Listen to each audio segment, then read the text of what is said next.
Welcome to CGC Educare. Today we are diving deeper than ever into the skeletal system. Not just naming bones, but understanding their origin, cellular structure, how they grow, and what happens when things go wrong.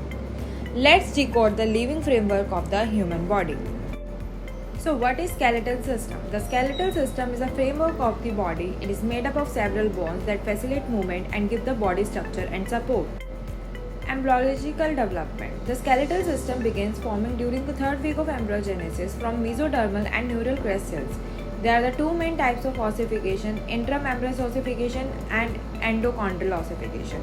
Intramembranous ossification directly forms flat bones like the skull and clavicle. Endochondral ossification replaces cartilage templates with bone responsible for long bones. Now, classification of bones. Bonds can be classified in various ways: by shape, by development, by location. So first, by shape, there would be a long bone, short bone, flat bone, irregular bone, sesamoid bone. Long bone indicates femur, humerus; short bone, carpals, flat sternum, irregular vertebra, sesamoid patella. By development, membranous vast cartilaginous bones. By location, there would be a two: axial and appendicular. Microscopic anatomy of bone tissue. So bone tissue is dynamic and made up of two major types. One is compact bone, second one is spongy bone. Then cell types: osteoblast, osteoclast, osteocytes, bone lining cells. Osteoblast bone forming, osteoclast bone resorbing, osteocytes maintain bone lining cells regular mineral exchange. Now, axial and appendicular skeleton system. Axial skeletal system contains 80 bones, skull, 22 bones plus 6 ear ossicles.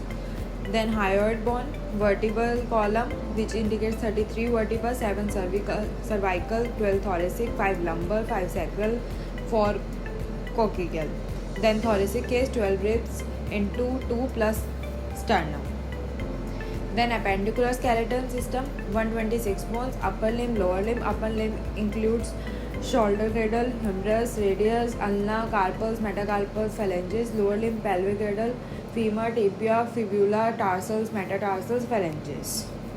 Joints are classified both structurally and functionally. First is structural: fibrous, cartilaginous, synovial. Fibrous includes sutures, cartilaginous includes invertebral disc, synovial freely movable. Synovial joint types: ball and sockets, which indicates hip and shoulder; hinge joint, elbow; pivot, atlas and axis; saddle, thumb; plain tarsal bones; and condylite, wrist.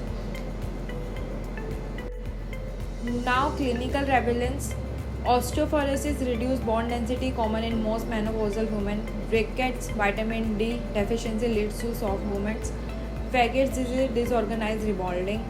Scoliosis, abnormal spinal curvature. Arthritis, inflammation of joints. Osteoarthritis, wear and tear. Rheumatoid, autoimmune.